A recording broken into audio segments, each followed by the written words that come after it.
I'd like to welcome everybody to today's session on the rule change that was just gazetted and commenced on the 1st of July. My name is Lynette Alyoung. I am the manager of the Policy Systems and Analytics team in the ESS at IPART. I am joining this meeting today from the lands of the Wongal clan, the traditional custodians of the southern shores of the Parramatta River. This country has always been a place of teaching, learning and knowledge sharing, and that continues today. I recognise the enduring connection of Aboriginal and Torres Strait Islander peoples to country. I pay my respects to elders, past and present, and extend that respect to all Aboriginal and Torres Strait Islander peoples joining us today. Moving on, what this session covers and what it doesn't. It's a focus on the operations and implementation of the scheme. So we're going to tell you about how we will be administering the ESS and PDRS rule changes. We also have a section on good compliance practice. We've tried to pick up most of the registration questions that you added when you registered, which was fantastic, and thank you so much for doing that. If you post any policy questions, we'll be passing those on to the New South Wales Department of Climate Change, Energy, the Environment and Water. At the end, we're going to ask you to complete a 1-minute survey. We welcome your feedback and we're seeking any other suggestions you might have for future sessions. Today's agenda. First of all, my colleague Lisa Holm will tell you in detail about what's changed in the ESS and PDRS rules. She won't be talking about batteries because we covered that in the webinar last week. Then we'll move on to Paul Peterson, who'll give you an overview of compliance and evidence requirements. Then we're moving on to Chris Underwood from the Building Commission, who'll give you some insights into installation good practice. And finally, we'll have everybody come back for a panel session to answer your questions. Good morning, everyone. So I'll be talking in a bit more detail about the changes to the rules that took effect on the 1st of July. We covered PDRS battery activities in our webinar last week, so as Lynette mentioned, we won't be talking about that today. Most of the other changes in the rules relate to air conditioners. So key changes include multi-split systems are now eligible, along with large systems over 65 kilowatts. ESS minimum payments have increased and certificate caps apply for multi-split systems under both the ESS and PDRS. There are also changes to ESS chillers and heat pump water heaters, as well as changes to factors and definitions. The PDRS rule has also been updated to align with the ESS changes, and the PDRS heat pump water heater activity has been removed. It's important to understand that the changes to the rules apply by implementation date, not certificate registration date. This means the new rule applies to all implementations with an implementation date on or after the 1st of July. So where the implementation date is before the 1st of July, the previous rule applies. So we'll go through some details now. The ESS rule now clarifies that replaced equipment can't be refurbished, reused or resold. That's by the ACP or anyone else. So this now aligns with the PDRS. Requirements for disposal and recycling of refrigerants have also been reworded to include evidence examples. So what you need to do is make sure that equipment is disposed of lawfully and isn't refurbished, reused or resold by anyone. The definitions of exempt energy programs and low income energy program have been updated. Implementations delivered under approved programs are exempt from minimum payment requirements. And you can find details of approved programs on our new exempt and low income energy programs page. For now, it's only the Home Energy Saver Discounts program. You don't need to do anything for now. More details will be released on how the exempt energy programs will operate. But you should stay up to date with notices published by IPART and the Department of Climate Change, Energy, Environment and Water. Once the programs commence, you'll need to understand when minimum payment exemptions apply, keep evidence that implementations delivered under low income or energy exempt programs and provide that program information when registering certificates. Residential and small business air conditioners under ESS and PDRS have changed. Multi-split systems are now eligible and system caps apply, which are based on climate zone for D16. We'll talk more about the caps shortly. There are also now updated product classes to align with GEMS. Eligible product types were clarified and certain inefficient products are no longer eligible. Requirements for some existing product classes have changed and associated definitions now align with GEMS values for consistency. Equipment requirements for make and model, where model numbers for new or replaced air conditioners in product classes 5 to 11 must match the model numbers recorded in the GEMS registry. And for multi-split system product classes 18 to 21, the outdoor unit part of the GEMS registered model number needs to match the model number of the outdoor unit being installed. The manufacturer of the indoor and outdoor equipment needs to be the same, and the indoor-outdoor combination needs to be approved by the manufacturer. New and replaced equipment must also be designed and installed according to the standard. And ESS minimum payments have changed. We'll talk more about that shortly. We've updated the HERE fact sheet. So what you need to do is understand and meet the new requirements, make sure you're offering eligible products to consumers and providing them with the fact sheet, and make sure you can evidence that the requirements have been met. As I mentioned, certificate caps apply for implementations of multi-split air conditioners in residential and small business settings. The caps apply on a per implementation basis. So the size of the system that you install is not restricted, but you can't register certificates above the cap.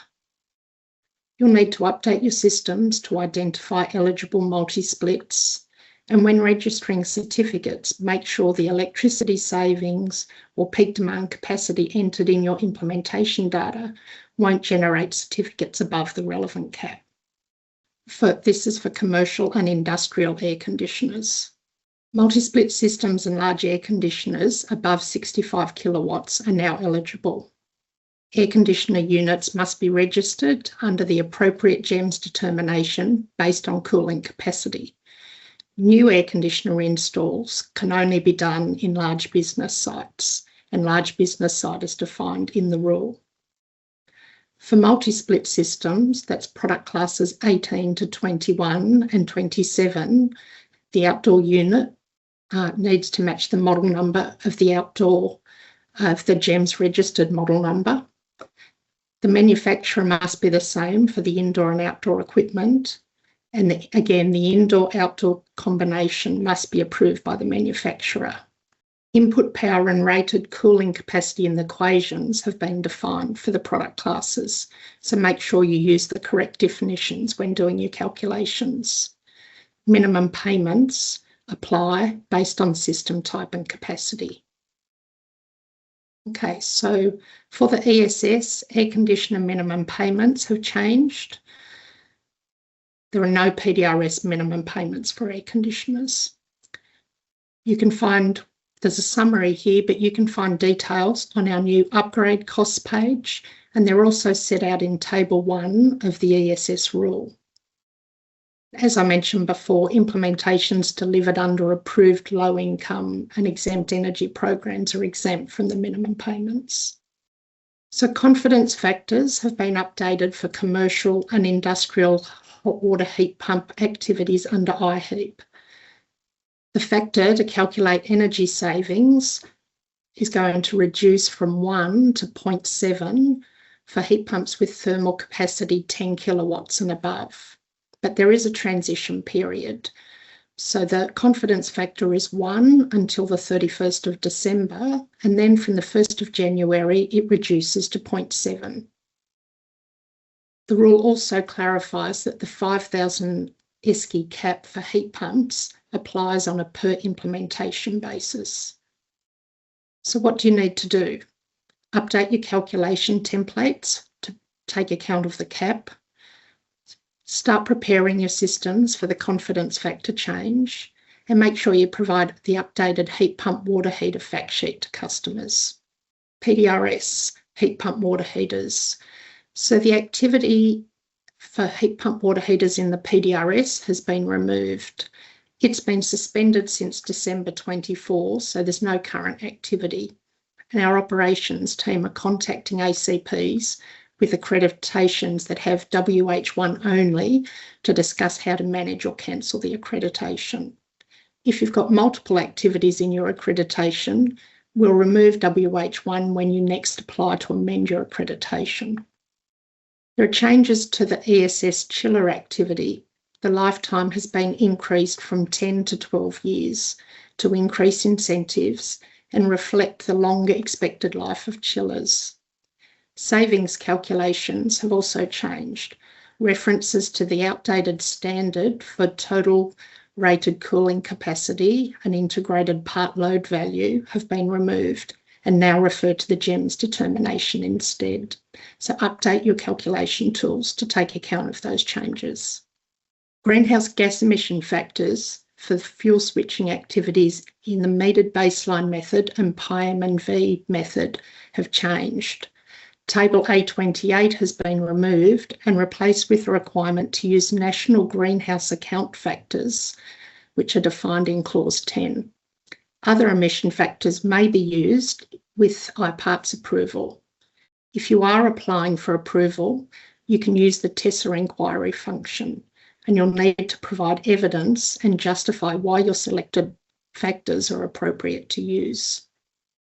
So update your greenhouse gas emissions calculation tools to use the new factors and to determine that your fuel switching project is eligible. We've also made some updates in TESSA. From the 1st of July, a field was added to confirm if an implementation is done under an exempt energy program. You'll be expected to nominate which program that is. For the moment, that's just the Home Energy Saver program. From tomorrow, residential and small business air conditioner activities, D16 and HVAC 1, will include a column for multi-split systems. You'll need to identify whether or not a multi-split system was installed. And you'll also need to make sure that you don't enter savings or capacity that generates certificates above the relevant cap. So in summary, what you need to do is make sure that installed equipment meets requirements, update your templates, calculators and software and your procedures. Make sure you're providing the updated HERE fact sheet and HERE and IHEAP heat pump fact sheets to customers. Keep appropriate evidence of meeting requirements and train your installers for updated activities. I'll now hand you over to our Compliance Director, Paul Peterson, to provide a compliance update and talk about evidence requirements. Thanks, Lisa. We're looking at how to improve the way to evidence the new activities, and we're asking that ACPs accurately report on their implementations. And we really want you to get on top of what's happening to ensure that you have a direct and effective relationship with all your representatives. So that includes installers, marketers, and your lead generators. And you need to specify for them the evidence that you require and the form that you require it in to support your certificate creation. So remember that the circumstances of the implementation may affect the evidence that you should provide. Along with the Building Commission, we'll soon be visiting sites that have air conditioning installations, and you and your representatives should be aware that we exchange information with other regulators, including the Building Commission, GEMS, and the Clean Energy Regulator. Thanks. So please review the evidence that you provide. We're seeking evidence that's relevant to each activity, auditable, and not burdensome. And in turn, you should ensure that you're providing evidence that is sufficient relevant and not burdensome to audit or to assess. Please don't spend all your time looking for opportunities on the borderline of what's permitted. Do encourage your lead generators and your installers to stay between the lanes. It's important that you have contractual arrangements that disincentivise misconduct. We hold ACPs accountable for misconduct, breaches of the rule, and offences under the legislation. So if in doubt, act conservatively or don't create certificates if an activity may not be eligible. Remember also that providing excessive or irrelevant photos or documents can mislead by obscuring relevant information. It's an offence to mislead the scheme administrator. So you should work with your representatives to ensure that they are providing photos and documents that are meaningfully and unambiguously providing evidence of compliance with the rule. And if necessary, you may need to supplement your usual evidence to remove any ambiguity. So we're receiving a number of queries about minimum payments and certificate caps. I encourage you to read the rule carefully. We understand that ACPs are wanting to provide guidance to their installers, so we will continue to refine and provide further guidance on it. If in doubt, as I said before, please act conservatively. So in this slide, there's a summary of some example evidence for updates to air conditioner activities. I'd now like to introduce Chris Underwood. Chris Underwood is the Senior Compliance Officer, Electrical Inspections with the New South Wales Building Commission. Welcome, Chris. Good morning, everyone, and thank you for the opportunity to speak today. My presentation focuses on common compliance issues we're seeing in relation to air conditioning and water heater installations. The purpose of this presentation is to clarify licensing requirements, discuss common installation deficiencies identified during inspections, and provide practical guidance to help contractors avoid non-compliances. The examples shown today are directly from inspections undertaken in the field and reflects issues that continue to be identified across the industry. One of the areas where confusion still exists is the difference between holding a license to perform work and holding a contractor license to contract work. The electrical contractor license only authorises a person or business to enter into a contract for electrical work. Similarly, an air conditioning contract license only authorises contracting for air conditioning work, and a plumbing contractor license only authorises contracting for plumbing work. A common issue we encounter in businesses offering complete installation packages across multiple trades when they do not hold the appropriate contractor license. If you are contracting work outside the scope of your license or subcontracting trade work without holding the relevant contractor license, you may be in breach of licensing requirements. Before accepting work, ensure your contract arrangements align with the license categories you hold. This slide focuses on who can physically undertake different parts of the installation. Electrical licenses allow workers to carry out electrical work, including the connection of air conditioning equipment and electrical installations. However, an electrical license alone does not authorise the installation of or replacement of air conditioner itself. Conversely, an air conditioning license allows the installation and replacement of an air conditioning equipment, but it does not authorise the installation of electrical wiring associated with the system, including interconnecting wiring between the indoor and outdoor units where electrical work is involved. Inspectors continue to identify situations where these boundaries are not being observed, understanding where responsibilities start and finish is critical to ensuring work is completed legally, safely and appropriately by a licensed person. One of the most common non-compliances identified during inspections is the absence of RCD protection or the use of incorrect RCD protection. When alterations are made to an existing circuit, the current requirements of the wiring rules must be considered. When no RCD protection exists, a type A RCD is required. Where an type AC device exists, it must be upgraded to a type A RCD to meet current requirements. The issue is particularly common when replacing an air conditioning system or installing a heat pump, water heaters on existing circuits. Before energising the installation, always verify the circuit protection complies with the current requirements. Another recurring issue relates to separation between electrical wiring and service pipework. Inspectors frequently identify electrical cables installed directly against water pipes, gas pipes, or associated services. The wiring rules require a minimum separation of 25 millimeters between electrical cables and those services. When planning cable routes, always consider other building services to ensure appropriate clearances are maintained throughout the installation. The next issue relates to locations of hot water installations.